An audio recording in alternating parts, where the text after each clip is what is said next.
Good morning, everyone. So, students, we have started in the geometry, the chapter 8, pairs of angles and parallel lines. Okay. In this chapter, we did 5 types of pairs of angles, and after that, exercise 8.1, 11 questions we done. Okay, we have done 11 questions. Now, the 12th question we will start today. It is in the adjoining figure. Adjoining figure means figure given in this question. If angle 3 is equals to 82 degree, what is the value of angle 3 is given? It is given 82 degree. You can see two lines are here, PQ and RS. They are intersecting each other at one point and they are making four angles, 1, 2, 3 and 4. Okay. Angle 3 की value आपको given है 82 degree. You have to find the measures of remaining three angles. जो remaining three angles है कौन कौन से angle 1 angle 2 and angle 4 you have to find their values now how will we find their values first of all angle 3 is equals to angle 1. Why is it so? Because they are vertically opposite angles. You have studied in vertically opposite angles.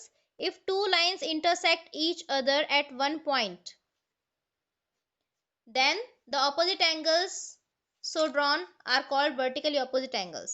Two straight lines एक दूसरे को एक point पे cut करती हैं तो उनके आमने सामने के जो एंगल्स होते हैं they will be called vertically opposite angles and vertically opposite angles are equal to each other.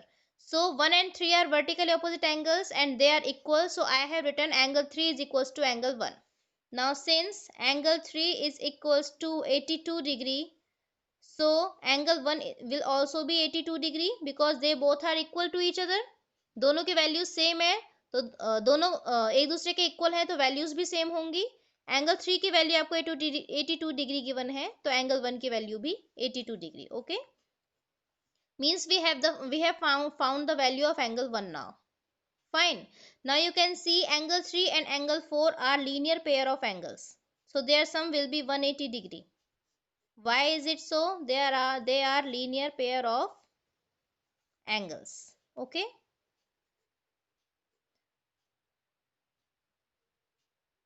Now can you tell me why are they linear pair of angles? क्यों है ये linear pair of angles? See, if I hide this ray, अगर इसको मैं hide कर दूं, then you can see PQ is a line on which a ray is standing. एक ray stand कर रही है एक line पे, and in the definition of linear pair of angles I told you, if a ray stands on a straight line, then two angles so formed are called linear pair of angles. Okay, इसलिए 3 and 4 जो है वो linear pair of angles है. 3 की value आपको 82 degree given है and I told you in that topic also that sum of linear pair of angles is always 180 degree. ठीक है, तो 3 और 4 लीनियर पेयर ऑफ एंगल्स हो गए और उन लीनियर पेयर का सम 180 डिग्री होता है. इसलिए I have written here angle 3 plus angle 4 is equals to 180. So बेटा you have to write the reason in the bracket also, otherwise half mark will be cut in the exam में अगर आप लोग reason नहीं लिखेंगे तो half mark में cut कर लूंगी. ठीक है. Now you know the value of angle 3 is 82 degree, so I am writing here 82 degree at the place of angle 3. angle 3 की वैल्यू रखी है मैंने यहाँ पे सिर्फ और कुछ नहीं किया. as it is लिख रही हूँ बाकी की चीजें में. angle 4 is as it is and 180 degree is also as it is. now if I want to find the value of angle 4 then it will remain in the left side. इसको left side में रहने देंगे. 82 degree right side में जाएगा. यहाँ ये plus का है, राइट साइड में जाके माइनस का हो जाएगा. So what will be its value? Its value will be 98 degree. So angle 4 की वैल्यू आ गई हमारे पास 98 degree. Okay, again angle 4 is equals to angle 2 because they are vertically opposite angles. Vertically opposite angles वो होते हैं, जिनको नहीं पता है दोबारा सुन लीजिए. वर्टिकली ऑपोजिट एंगल्स वो होते हैं जब दो लाइंस एक दूसरे को कट करती हैं एक पॉइंट पे. देखिए इस पॉइंट पे कट कर रही हैं टू लाइंस, तो 4 एंगल्स बनते हैं. 1 2 3 एंड 4 4 एंगल्स बन रहे हैं यहाँ भी. तो इन एंगल्स में जो आमने सामने के ऑपोजिट एंगल्स होते हैं, 2 और 4 ऑपोजिट एंगल्स एक दूसरे के आमने सामने, उनको कहते हैं वर्टिकली ऑपोजिट एंगल्स. ठीक है, और वर्टिकली ऑपोजिट एंगल्स एक दूसरे के इक्वल होते हैं हमेशा. 2 और 4 वर्टिकली ऑपोजिट एंगल हैं तो ये इक्वल होंगे एक दूसरे के. So angle 4 is equal to angle 2. Now angle 4 की वैल्यू कितनी आ गई? 98 degree. Since angle 4 is equals to 98 degree, so angle 2 is also 98 degree. Angle 2 की वैल्यू भी कितनी होगी? 98 डिग्री होगी. Fine. Move to the question number 14. What does it say? Find the missing values in the figure. ये figure जो आपको given है इसमें मिसिंग वैल्यूज आपको फाइंड करनी है. देखिए 5 एंगल्स बन रहे हैं यहाँ पे 50 degree y, 70 degree x and z. ठीक है, मिसिंग वैल्यूज है x, y, z. ये तीनों आपको फाइंड करनी है. 50 डिग्री 70 डिग्री आपको गिवन है. सो किस तरीके से फाइंड करेंगे?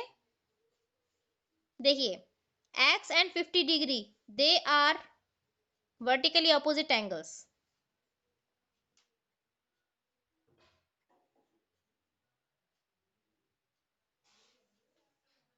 Vertically opposite angles. Okay. Why is it so? If I hide this ray, अगर मैं इस रे को हाइड कर देती हूँ इस तरीके से, तो आप देख सकते हैं again two straight lines are cutting each other at one point. एक स्ट्रेट लाइन है ये जो हॉरिजॉन्टल है एंड दूसरी स्ट्रेट लाइन है ये जो स्लैंटिंग है. ये दोनों एक दूसरे को इस पॉइंट पे कट कर रहे हैं. इस कंडीशन में जो आमने सामने बनने वाले एंगल्स होते हैं they are called vertically opposite angles. Okay. So 50 degree and x दोनों वर्टिकली ऑपोजिट एंगल है and vertically opposite angles are always equal to each other. So I have written angle x is equal to 50 degree. तो angle x की value कितनी आ गई? 50 degree. ठीक है. So you can see angle x and 50 degree are vertically opposite angles, so they will be equal. Angle x की value हमने find कर ली है 50 degree and I have written here the reason also because they are vertically opposite angles. Okay. Now if we want to find the value of y, for that we have to find the value of z first. So z की value find करने के लिए देखिए 50 degree and z they both are linear pair of angles. 50 degree plus angle z is equals to 180 degree because they are linear pair of angles.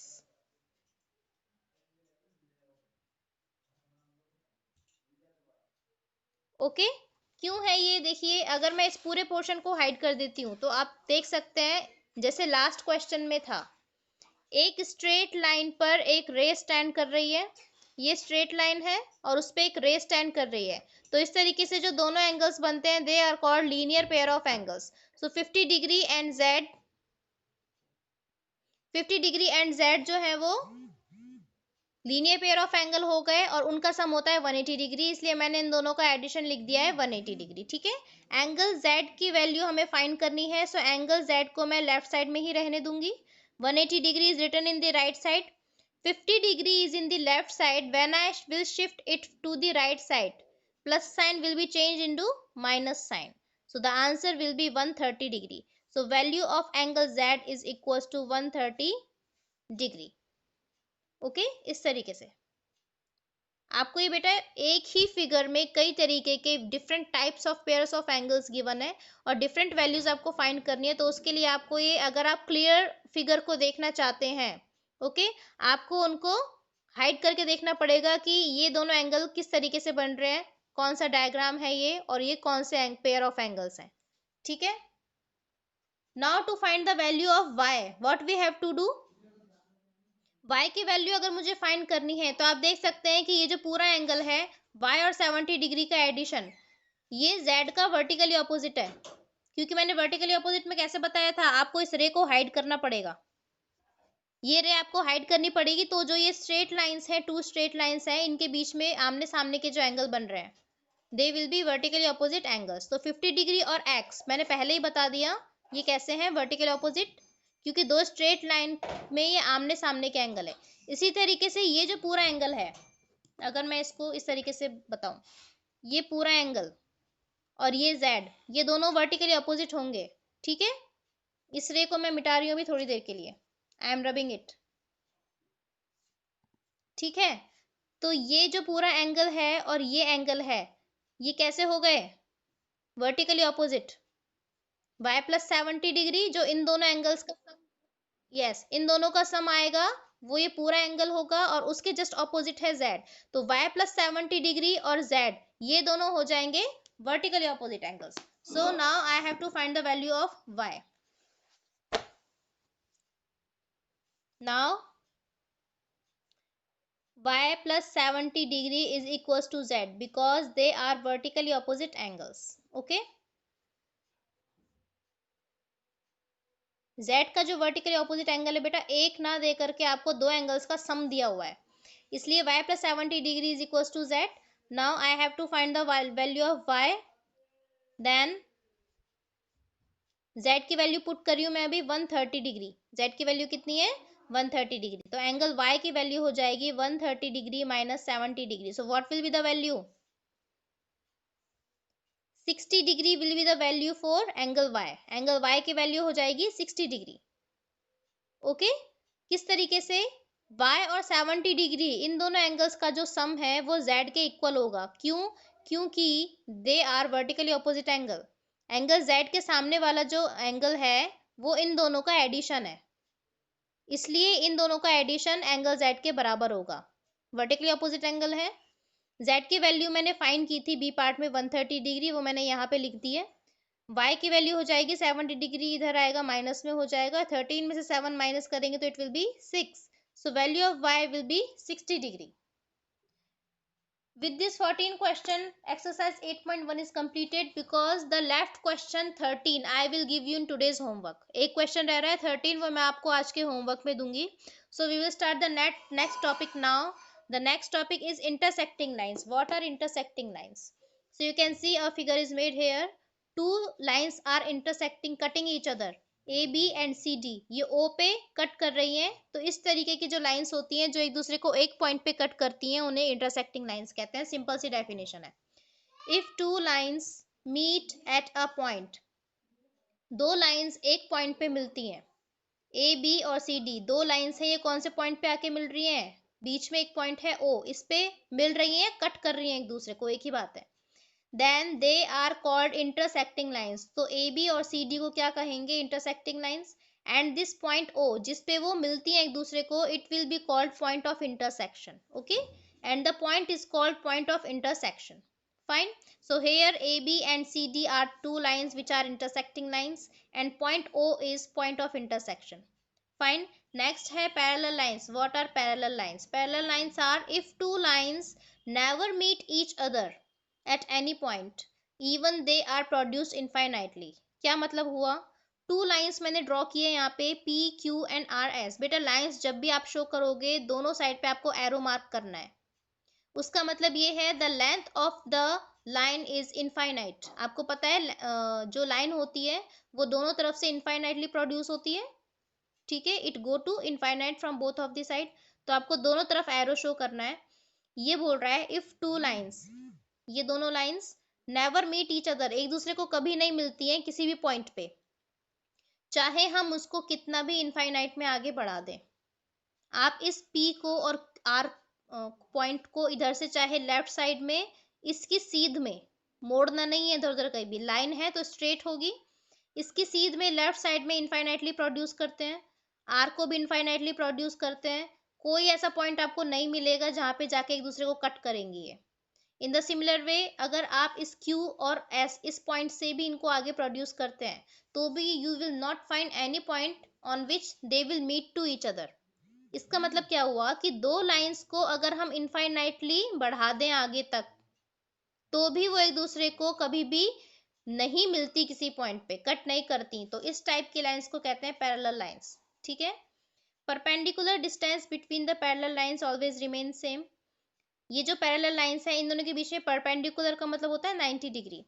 तो 90 degree का angle वाले जो distance है, मतलब कि बिल्कुल सीधी डिस्टेंस जो है, स्लैंटिंग नहीं होनी चाहिए, बिल्कुल वर्टिकल होनी चाहिए 90 डिग्री का एंगल बनाती हुई. तो ये जो डिस्टेंसेस हैं ये एक दूसरे के इक्वल होती हैं पैरेलल लाइंस के बीच में. आप देख सकते हैं मैंने यहाँ पे 3 डिस्टेंसेस ड्रॉ की हैं जिनकी लेंथ है ए बी और सी. इन दोनों पॉइंट्स के बीच में है एक परपेंडिकुलर, इन दोनों पॉइंट्स के बीच में है और इन दोनों पॉइंट्स के बीच में है. इन तीनों की जो डिस्टेंसेस हैं वो हैं ए बी और सी. तो ये तीनों डिस्टेंसेस आपस में हमेशा इक्वल होंगी, दो पैरेलल लाइंस के बीच की डिस्टेंस है इसलिए. ठीक है. तो यहाँ पे आप देखिए पी क्यू और आर एस दोनों पैरेलल हैं. ये पैरेलल के लिए साइन होता है double vertical lines you have to draw between two lines. P Q and R S दो लाइंस हैं, उनको पैरेलल अगर शो करना है तो ये सिंबल होता है. ठीक है. तो P Q is parallel to R S and the perpendicular distances which are a, b and c, they will be equal. ये हमेशा सेम होती है, इक्वल होती है। अगर आप और परपेंडिकुलर डिस्टेंसेस ड्रॉ कर देते हैं, यहाँ इस तरीके से, यहाँ, यहाँ, यहाँ, बहुत सारी भी ड्रॉ कर देते हैं तो भी वो सारी परपेंडिकुलर डिस्टेंसेस एक दूसरे के इक्वल होंगी थ्रू आउट। ठीक है, चाहे आप इनफाइनाइट तक उनको ड्रॉ करते जाइए लाइंस के बीच में। Fine. So this was your class work for today students, and your homework for today is question number 13 of exercise 8.1। Okay, thank you.